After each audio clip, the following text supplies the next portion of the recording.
ఇక్కడ అశోక్ సార్ కూడా ఉన్నారు. మొదటి నుంచి కూడా వీళ్ళ తరపున పోరాడడం, ఆ తర్వాత ఎమ్మెల్సీ కూడా పోటీ చేయడం ఇదంతా కూడా జరిగింది. సార్ చెప్పండి సార్, అసలు ఏంటి ఈరోజు ఈ ధర్నా ఇలా నిర్వహించడానికి కారణాలు ఏంటి? నేను మిమ్మల్ని ఇంకో క్వశ్చన్ కూడా అడుగుతున్నా. ఎలక్షన్ ముందు మీకు పర్మిషన్ ఇవ్వలేదు, ఈ రోజు ఎందుకు వచ్చింది? అది కూడా మీరు చెప్పాల్సిన అవసరం ఉంది. మరి అప్పుడు భయపడ్డారు, ఇవ్వకపోతే మళ్ళీ లొల్లైద్దాం అనుకుని ఇచ్చారు. ఎందుకంటే విద్యార్థులలో గత 3 నెలలతో పోల్చినప్పుడు ఇవాళ తీవ్రమైన వ్యతిరేకత ఉంది. వాళ్ళేమో రోజేమో ఇందిరా అకాడమీ ధర్నా చేసుకోవడానికి అన్నిటి పర్మిషన్ అని చెప్పేసి లెక్కలు చెప్తున్నారు. అందుకనే వ్యతిరేకత పెరుగుతుంది కాబట్టి ఇవ్వకపోతే ఇంకా వ్యతిరేకత పెరిగే అవకాశం ఉందని చెప్పేసి ఇలా పర్మిషన్ ఇచ్చారని మేము అనుకుంటా ఉన్నాం. విద్యార్థులు కూడా తరలి వస్తూ ఉన్నారు. ఎందుకంటే గవర్నమెంట్ 6 నెలలు అవుతుంది, వాళ్ళు సంవత్సరంలోగా 2 లక్షల ఉద్యోగాలు నింపుతున్నారు. 6 నెలలు అయిపోయింది, ఒక్క ఉద్యోగం నింపలే. వాళ్ళు ఇచ్చిన ఉద్యోగాలు నింపని చెప్పి 30,000 కౌంట్ వేసుకుంటారు. వాళ్ళు మిస్ అవుతున్నారా? 30,000 ఉద్యోగాలు ఆల్రెడీ 2 లక్షలకి జాబ్ క్యాలెండర్ మేము ఇచ్చినామన్నారు.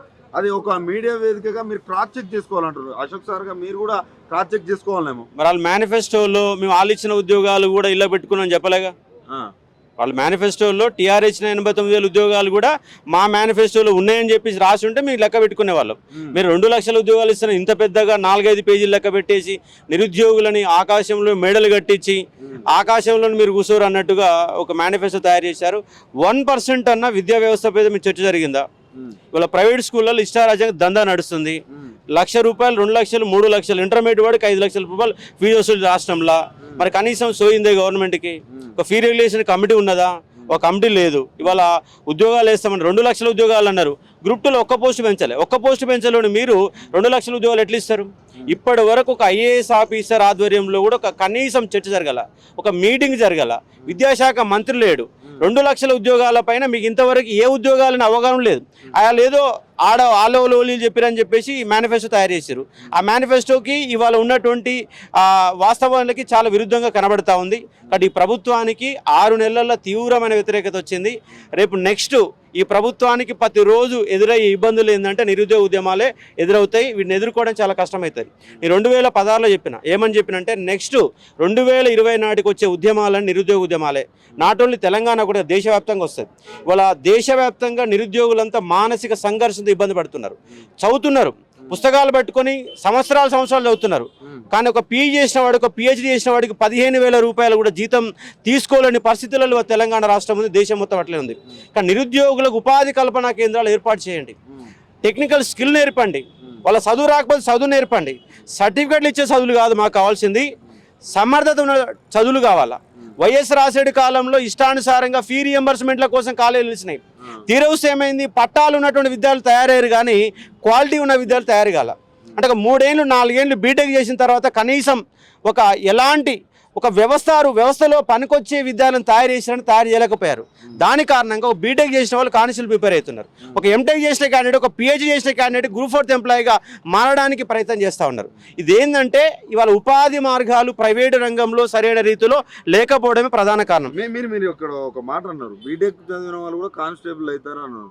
అది కూడా గ్రామీణ ప్రాంతాలకు చెందకుండా 46 జీవోని కొంచెం రద్దు చేయాలని కూడా మీరు ముందుకు వచ్చినారు. ఎంతవరకు వచ్చింది 46 జీవో? 46 ఇంకా రోడ్ల మీద తిరుగుతూనే ఉంది. ఇంకా వాళ్ళు ఏమన్నారంటే వాళ్ళు ఇస్తామని చెప్పారు. వాళ్ళు 46 వాళ్ళు వాళ్ళకు వ్యతిరేకంగా ఉద్యమాలు చేశారు. ఆ గవర్నమెంట్ కింద కూర్చోబెట్టేశారు. ఈ గవర్నమెంట్ వచ్చింది. వాళ్ళు ఇవాళ కోమరెడ్డి వెంకరెడ్డి కాడికి మన ఎలక్షన్ ముందు పోయినప్పుడు ఏంటంటే మీ 46 రద్దు చేస్తామన్నాడు. మన పోయినాక కమిటీ ఏర్పాటు చేసి 2 నెలలు అయిన తర్వాత మళ్ళీ కమిటీ ఏర్పాటు చేస్తాం, మళ్ళీ కోమరెడ్డి వెంకరెడ్డి చెప్తారు. అంటే వాళ్ళకి ఎంత అవగాహన ఉందో దీన్ని బట్టి అర్థం చేసుకోవచ్చు. అంటే బట్టి విక్రమార్క అసెంబ్లీలో అంటాడు, ఏమంటాడు 1:100 ఇవ్వాలి అంటాడు. ఇవాళ వాళ్ళ ఎమ్మెల్సీ జీవన్ రెడ్డి ఏమంటాడు 1:50 యాజ్ దట్ నోటిఫికేషన్ ప్రకారం పోతామని చెప్తాడు. మన నోటిఫికేషన్లో 18వ రూల్ ఏమని చెప్తుందంటే ఎలాంటి అంశాలైనా నిర్ణయం తీసుకునే శక్తి తెలంగాణ పబ్లిక్ సర్వీస్ కమిషన్కి ఉన్నది. కానీ మరి ఆ నిర్ణయం తీసుకునే శక్తి ఉన్నాక మరి తెలియకుండా నీకు తెలియకపోతే సభ్యుడు కూర్చోవు, వాళ్ళ ప్రెస్ మీట్ పెట్టి ఇజ్జత్ ఏం తీస్తావు? అట్లా అంటే మరి బట్టి విక్రమార్క గారు మాట్లాడింది తప్ప, జీవన్ రెడ్డి మాట్లాడింది తప్ప, ఎవరిది కరెక్ట్ అనుకోవాలా? మరి ఆయన మంత్ర ఈయన మంత్ర అంటే ఫైనల్ గా అశోక్ సార్ వాళ్ళకు నాలెడ్జ్ లేదు, అసలు అవగాహన లేదంటారు. అదేగా దరిద్రం. మా దావభాగ్యం ఏంటంటే చదువుకున్న వాళ్ళే రోడ్ల మీద తిరుగుతున్నాము, చదువు రాని వాళ్ళే అసెంబ్లీలో కూర్చుంటున్నారు. అందుకే నిరుద్యోగులలో చైతన్యం తీసుకొచ్చి నెక్స్ట్ ఎన్నికల్లో రేపు వచ్చే స్థానిక సంస్థల ఎన్నికల్లో ప్రతి వార్డు మెంబర్లో పోటీ చేస్తాం, ఒక సర్పంచ్ పోటీ చేస్తాం, ఎంపీటీసీగా పోటీ చేస్తాం, జెడ్పీటీసీగా పోటీ చేస్తాం. గెలవకపోవచ్చు కానీ ఫలితాలు తారుమారు చేస్తాం. నేను మన ఎమ్మెల్సీని గెలవలే, కానీ ఏమైంది 3 రోజులు పట్టింది. ఎన్నికల ఫలితాలు తీయడానికి 3 రోజులు పట్టింది. ప్రధాన పార్టీలో ముచ్చెమటలు పట్టించినాం. కానీ నిరుద్యోగులలో చైతన్యం రాకపోతే మన రోడ్ల మీద తిరుగుతాం.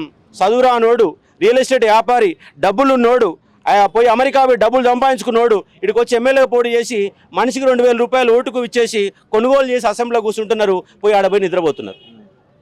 ఆడ బాతాకాన్ని పురాణలాగా మారుతుంది. వీడిని వాడి తిట్టుకోవడం, వాడిని తిట్టుకోవడం. బడ్జెట్ అంటే అర్థం తెలియదు, దాంట్లో పద్దులు అంటే అర్థం తెలియదు. తెలియని వాళ్ళు అసెంబ్లీలో కూర్చొని వాళ్ళ రాష్ట్రాన్ని ఆగం పట్టిస్తూ ఉన్నారు. వాళ్ళకి ఏం అవగాహన లేదు, సబ్జెక్టు పైన అవగాహన లేదు, రాష్ట్రం ఏం జరుగుతుందో అవగాహన లేదు. ఉచిత పథకాలు ఇవ్వాలి. నేనేమంటున్నంటే ఎవరు కూడా మహిళలకు ఫ్రీ బస్ ఇవ్వని ఎవరు అడగల. ఏ ఒక్క మహిళ అన్న పోయి గాంధీ భవన్ పోయి మాకు ఫ్రీ బస్ అని అడగల. నేనేమంటున్నా, ఫ్రీ బస్సు రద్దు చేసి దాని మీద పెట్టే నెలకు పెట్టే 300, 400, 500 కోట్ల రూపాయలు విద్య కోసం కేటాయించండి, నిరుద్యోగుల స్కిల్ డెవలప్మెంట్ కోసం కేటాయించండి. అప్పుడు రాష్ట్రం బాగుపడుతుంది. అంటే మీరు ఈ ఉచిత పథకాల వల్ల భవిష్యత్ తరాన్ని నాశనం చేసే ఒక ప్రయత్నం జరుగుతుంది. కాబట్టి అదే మన యుద్ధం. అందుకే ఈ నిరుద్యోగులందరినీ చైతన్యవంతం పరచాలన్న ఒక ఉద్దేశంతో ఇలా కొనసాగుతున్న అంశాన్ని అర్థం చేసుకోవచ్చు. అదే విధంగా బుక్స్ లలో వందే మాతరం గేయానికి సంబంధించి ఇది గత విద్యాశాఖ మంత్రి నేమ్ ఉండడం వల్ల దాన్ని చింపేసి తిరిగేసి ప్రభుత్వం మారినప్పుడు మరి అధికారులు సొయి ఉండాలిగా. ప్రభుత్వం మారిందన్న విషయం కూడా అధికారులకు గుర్తు లేకుండా ప్రింట్అవుట్ చేశారు. అలాంటి అధికారులకు సస్పెండ్ చేయాలా, మరి చూసుకోవాలి కదా. కనీసం జాగ్రత్త పడకపోతే ఎట్లయితే పరిస్థితి.